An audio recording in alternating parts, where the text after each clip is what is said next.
Welcome to Sliders Beers, and this is where I take a look at beers you may find in your local Walmart or other places, but you don't know whether to try them.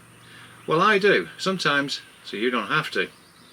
And in this case today, I think you definitely should. It's perhaps my favourite, has been for the last year or so, and that is the Goose Island IPA. It's a 5.9% IPA, and today's glass of choice is a very special one.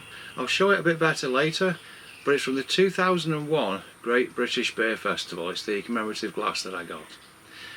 Anyway, what we'll do is we'll just have a look at the box properly, and then I'll show you some details, and then we'll quickly look at the history of the Goose Island Brewing Company.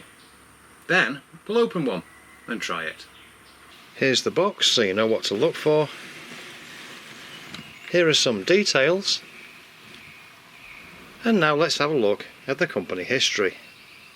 Goose Island Brewing Company was founded in 1988 by John Hall in Chicago, and they are the oldest brewery in Illinois. Their brewery is on Fulton Street in the city, being named after an island nearby. Anything they brewed was originally only available in the Chicago area, but since 2012 they've expanded their reach to all 50 states. Also, since 2006, their beers have been available in the UK due to founder John Hall's interest in the brewing tradition and pub culture of England. Anheuser-Busch InBev now own the brewery, but that has meant production has been expanded even further afield, with facilities in Belgium now also brewing various beers. Let's go back outside and try the IPA. Welcome back to the tasting table. Let's just have a quick look at this glass.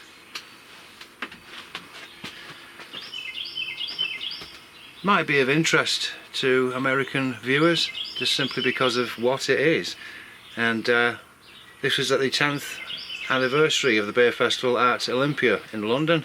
It's a 1 pint glass. It also has the half pint marker as well. So yeah, a very special one. I don't want to break it anytime soon, so I won't be binge drinking by using this glass, but anyway, we will use it to pour one of these Goose Island IPAs.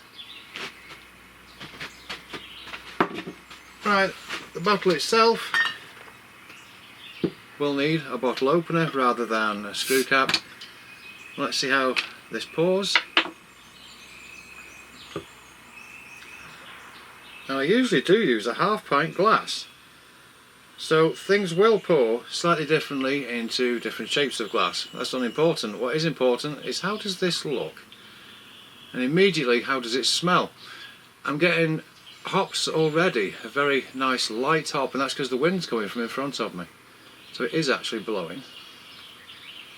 Just finish this off. It's a very nice amber colour, not much of a head. If you've seen my other videos you may have seen I try and do the same pour each time, and some of them have got quite the large head on them.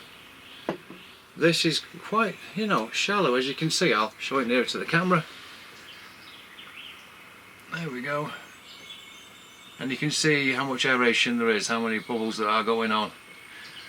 Now one reason I do like this is it is easy drinking, 5.9% as I say, the drink's 5.9%. Now interestingly enough, I've just left this for a minute on purpose. I've come back because you can tell that head looks different. It's actually more of it than there was before. If you have a look now, this is a good minute, maybe 2 minutes further on, and that head, it certainly hasn't decreased. Isn't that interesting though? Just a bit of a thing that this does. Now to taste,